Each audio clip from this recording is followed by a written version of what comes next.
ओम अज्ञानतिमिरान्धस्य ज्ञानाञ्जनशलाकया चक्षुरुमिलितं येन तस्मै श्रीगुरुवे नमः। श्रीचैतन्यमनोभीष्टं स्थापितं येन भूतले स्वयं रूपः कदामयं ददान्ति स्वपदान्तिकं। वन्देऽहं श्रीगुरुः श्रीयुत्पत्कमलं श्रीगुरून् वैष्णवांश्च श्रीरूपं सागरजातं सगुणनाथान्वितं तं सजीवनं साद्वैतं सावधूतं परिजनसहितं श्रीकृष्णचैतन्यदेवं श्रीराधाकृष्णपादनं सैगललिता श्रीविशाखान्वितांश्च वंशकल्पतरुभ्यश्च कृपा सिन्धुभ्यैव च पतितानां पावनेभ्यो वैष्णवेभ्यो नमो नमः। जय श्री कृष्ण चैतन्य प्रभु नित्यानंद, जय अद्वैत गदाधर श्रीवासादि गौर भक्तविंद। हरे कृष्ण कृष्ण कृष्ण हरे हरे, हरे राम राम राम हरे हरे। हरे कृष्ण कृष्ण कृष्ण हरे हरे, हरे राम राम राम हरे हरे। हरे कृष्ण कृष्ण कृष्ण हरे हरे, हरे राम राम राम हरे हरे। रामाय रामभद्राय रामचंद्राय वेदसे रघुनाथाय नाथाय सीताय पते नमः। मनोजवं मारुततुल्यवेगं जितेन्द्रां बुद्धिमतां वरिष्ठं वातात्मजं वानरयुधमुख्यं श्रीरामदूतं शरणं प्रपद्यते। पवनतनय संकटहरण मंगल मूर्ति रूप राम लखन सीता सहित हृदय बसहु सुरभूप। बोल सियावर रामचंद्र भगवान की, बोलिए पवन पुत्र हनुमान की, बोल वृंदावन बिहारी लाल, बोलिए भागवत महापुराण की।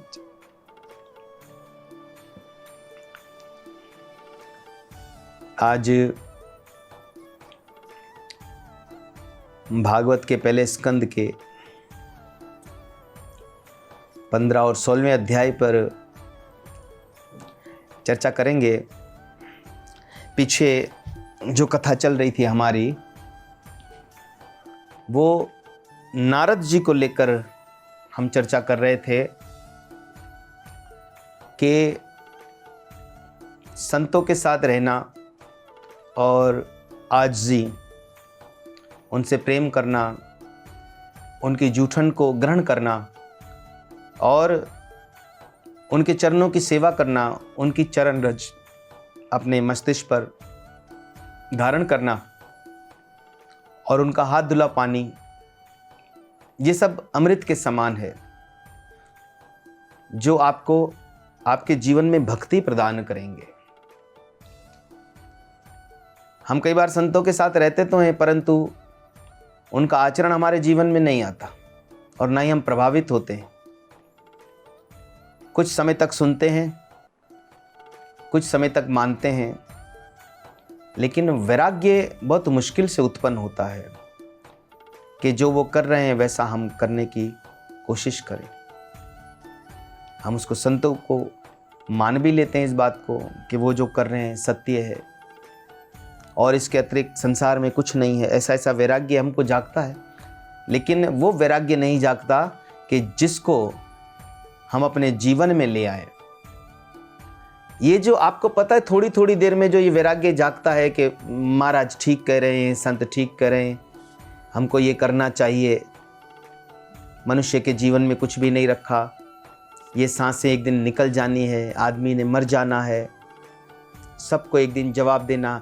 ये जितना भी वैराग्य है, इसको जो ग्रंथों की और शास्त्रों की भाषा में कहते हैं शमशानी वैराग्य। ये थोड़ी देर के लिए उत्पन्न होगा और ये शमशानी वैराग्य ज्यादा देर चलता नहीं है। ये शमशानी वैराग्य उसी वक्त उत्पन्न होता है जहां पे आप खड़े हो और आपने वो जगह छोड़ी नहीं कि वो वैराग्य भी आपके अंदर से निकल जाता। तो 2-3 प्रकार से भगवान की भक्ति प्राप्त होती है, या संतों की कृपा से, या फिर हमारे पूर्व जन्म से, या फिर कोई ऐसी ठोकर लगे हमारे जीवन में जो दिलो दिमाग पर चोट कर जाए और हम भगवान की तरफ चले जाए। तो एक जो साधारण भाषा में और जो एक लोकल लैंग्वेज में जो हम वर्ड यूज करेंगे, उसके लिए वर्ड ये होगा कि झटके वाले, झटका लगना। तो कुछ हमारे ग्रंथों में ऐसी कथाएं हैं कि झटका लगा और वो भक्ति में प्रवेश कर गए।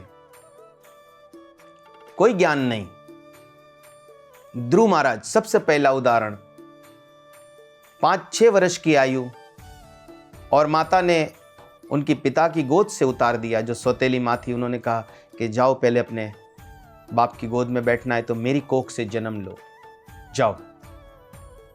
तो ये उस 5 से 6 साल के बच्चे के दिलो दिमाग पर चोट कर गया। और ना आयु थी भजन करने की ऐसी, और ना ये ऐसी आयु थी कि कहीं जाके जंगल में भजन करता, और ना ही ऐसी आयु थी कि कभी पत्ते खाने, कभी सांसें रोक लेनी, कभी एक पैर पे खड़ा होना। ये कोई भी कार्य उनकी एज को सूट नहीं करता था, मैच नहीं करता। लेकिन फिर भी उन्होंने ये कार्य किया। झटके वाले भक्त के अंदर बहुत तीव्रता होती है, क्योंकि वो चोट खाया हुआ होता, तो वो जल्दी से भगवान की तरफ जाता, उसको जवाब चाहिए होता, और जितना जल्दी हो सके जवाब चाहिए होता। तो ध्रुव महाराज को यह पहला झटका लगा। उसके बाद सूरदास जी, जिसको वेश्या ने झटका दिया। उसके बाद तुलसीदास जी, ये वो बड़े बड़े महारथी हैं जिन्होंने झटका लगते ही अपने जीवन को भगवान के चरणों में समर्पण किया। कंपैरिजन किया कि जिसके पीछे हम पागल हैं वो हमें क्या दे सकते हैं। उन्होंने तो धुतकार दिया, धिक्का दिया, और सबसे बड़ा विवेक का काम किया कि दूसरी बार भगवान की चरण में गए, ना कि किसी एरे गेरे से मशवरा लेते कि इसने मेरे साथ ऐसा किया, इसने ऐसा किया। आप देखें ना, कई बार लोग आते हमारे पास तो बोलते हैं कि महाराज मन, किसी ने हमारा दिल तोड़ दिया, मन दुखा दिया। हम तो दिल से इनके साथ जुड़े हुए थे, इन्होंने हमारा दिल तोड़ दिया। तो उसको कोई पूछे कि तेरे को कहा किसने था कि इसको दिल देने के लिए,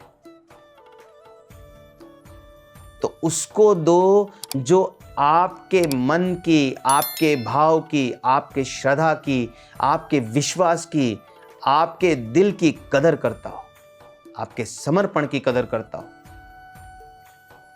संसार में आप जैसा जैसा करते रहेंगे वैसे वैसे लोग आपके साथ चलते रहेंगे, और जैसे उनका काम खत्म हुआ, उनका मतलब पूरा हुआ, वो आपको छोड़कर आगे निकल जाएंगे। जैसे मधुसूदन बापू वो अपनी कथा में कहते हैं, जैसे कि कभी आपने पेप्सी की बोतल देखी, वो जब भरी हो तो बिल्कुल ब्लैक होती है। ऐसे आपके बाल जब तक ब्लैक हैं तो उसमें मजा है, लोग आपसे काम भी लेंगे, आपकी रिस्पेक्ट भी करेंगे, आपके साथ भी चलेंगे, आपसे दोस्ती भी करेंगे, हमदर्दी भी करेंगे। लेकिन जैसे जैसे उस पेप्सी की बोतल को आप पीते जाओ तो वो जैसे खाली होती जाएगी तो सफ़ेद हो जाएगी। उसके बाद लोग क्या करेंगे, उस खाली बोतल को किसी कोने में फेंकते हैं। ऐसे ही आपके जीवन में जब तक बाल आपके काले हैं तो सब आपसे जुड़े हैं, और जब आपके बाल सफ़ेद हो जाएंगे तो लोग आपको उठाकर कोने में फेंकेंगे। और हमारे यहाँ तो बड़ी परंपरा है कि आप जिसको दिल दे रहे हो, जिससे बात कर रहे हो, जिससे आपका रिलेशन है, जिससे आपका संबंध है, वो आपको आखिर में भी आपकी आयु के हिसाब से आपको इस्तेमाल ही करेगा। आप बूढ़े हो गए, आपका मशवरा नहीं चलेगा। आप बूढ़े हो गए, आप घर में बैठे हो, आपको टिक कर बैठने नहीं देंगे। जो बेटे की बहू है वो कहेगी, पापा जरा बाजार से दही ला देना, पापा आप बैठे तो आटा ला देना। कभी बच्चे गोद में डालकर चले जाएंगे कि पापा पे इसको संभालना, जरा मैं घर का काम कर लूं। तो जो पापा है वो सारा दिन यही करता रहेगा। तो बुढ़ापे के हिसाब से, आपकी आयु के हिसाब से भी लोग आपको इस्तेमाल करते हैं। जिस दिन पापा को थोड़ी खांसी आ गई तो उस औरत को, उस बहू को, उस बेटे को लगेगा कि ये खांसी मेरे बच्चे को ना लग जाए। उस दिन आपके हाथ से वो सेवा भी गई, फिर आपको एक कोने में फेंक दिया जाएगा। तो जब संसार में झटका लगता है तो हम इधर उधर भागते हैं, लोगों से पूछते हैं। आपको संसार में जब भी किसी से झटका मिले तो आप कहां जाओ? आप सीधा कृष्ण की शरण में जाओ, राम की शरण में जाओ। आप सत्संग करो, सत्संग सुनो, संतों की शरण में जाओ, क्योंकि ये वो लोग हैं जो निस्वार्थ सेवा करते हैं। इसीलिए कुछ लोगों को झटके द्वारा भक्ति प्राप्त होती है और कुछ को कृपा द्वारा होती है। देखो, भगवान की कृपा रहती है उनके ऊपर। अभिमन्यु का बेटा परीक्षित उत्तरा की गोद में, अब वो उत्तरा की गोद में कोख के अंदर जो है वो पल रहा है। अश्वत्थामा ने महाभारत के आखिर में कहा कि मैं अर्जुन का वंश नाश कर दूंगा, और उसने ब्रह्मास्त्र चलाया। तो ब्रह्मास्त्र तो ऐसा है कि उसको भेज दो तो वो जिसके नाम से छोड़ा जाएगा तो वो अपना काम करके ही आएगा, उसको मोड़ना किसी के बस की बात नहीं है। तो गुरुजनों ने कहा, ऋषियों ने, कि अश्वत्थामा आप इसको रोक लो, आपने ये क्यों चलाया? अश्वत्थामा ने कहा अब तो चल गया। तो भगवान कृष्ण की कृपा हुई उस बच्चे पर।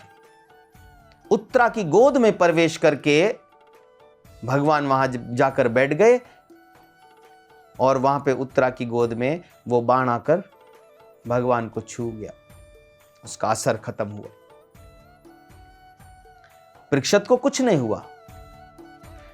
परीक्षित जन्मजात भगवान की कृपा प्राप्त किए हुए।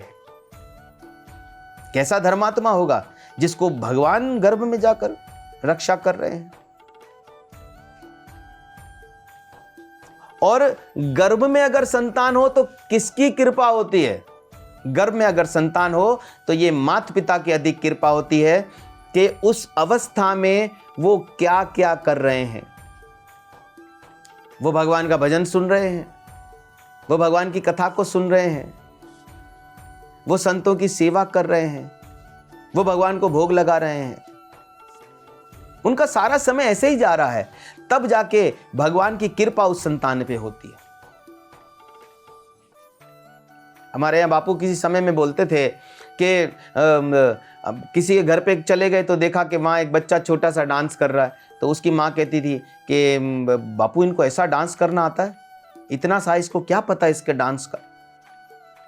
देखें अभी कोई गाना लगाएंगे, तो उन्होंने गाना लगाया तो बच्चा डांस करने लगा। तो देखा बापू अब इसको क्या पता कि डांस क्या है, म्यूजिक क्या है, गाना क्या है। बापू ने कहा ये इसके आचरण नहीं है, जब इसकी मां गर्भवती रही होगी तब उसने भी यही सब कुछ देखा होगा। आपको तो पता है ना, ये जो पति पत्नी में ऐसी परंपरा है हमारे फैमिलीज में कि जब भी कोई स्त्री गर्भवती होती है तो वो घर में छोटे छोटे बच्चों की, जो स्वीट से छोटे बेबी होते हैं, उनकी पिक्चर्स लगाएंगी अथवा भगवान की पिक्चर लगाएंगे कि जब हमारी संतान हो तो ऐसी सुंदर हो। तो हम वो सुंदरता को देखकर ऐसी संतान चाहते हैं, लेकिन उसमें आचरण कैसे जाए, ये कैसे होगा? तो उसके लिए तस्वीर लगाने की जरूरत नहीं पड़ेगी। उसके लिए जरूरत क्या पड़ेगी कि जब आप गर्भवती हो तो सामने तो आपने तस्वीर लगा दी है। अब आप देखो कि सामने हमने तस्वीर लगा दी भगवान कृष्ण की, स्त्री रोज उसको देख रही है, रोज देख रही है। जब संतान का जन्म हुआ तो सांवला बच्चा हुआ, तो सब कहेंगे तुमने भगवान की तस्वीर लगाई, तो उसकी तरह का इसका रंग है, वो तो ठीक है, रंग से भगवान पे चला गया। फिर पांचांग से जो नामकरण होगा वो भी कोई कृष्ण, राम, विष्णु ऐसा ही कुछ हो जाएगा, गोपाल, गोविंद ऐसे कुछ नाम आ जाएंगे, तो नाम भी हो गया। अब आचरण वैसा नहीं होगा। तो ये नहीं समझना कि आपने कहीं भगवान की तस्वीर लगा दी तो अब संतान ऐसी होगी तो वो भगवान जैसे, नहीं, वो आचरण उसमें तब होगा कि जब आपने तस्वीर तो लगा दी, लेकिन आप क्या करोगे उस अवस्था में, उस बच्चे कोई गर्भ में होते हुए आप उस अवस्था के अंदर शास्त्रों का अध्ययन करोगे, संतों की कथाएं सुनोगे, ऐसा, और कोई दुर्व्यवहार नहीं हो उस अवस्था में, तो आपके आने वाली संतान एकदम स्वस्थ और संस्कारी होगी।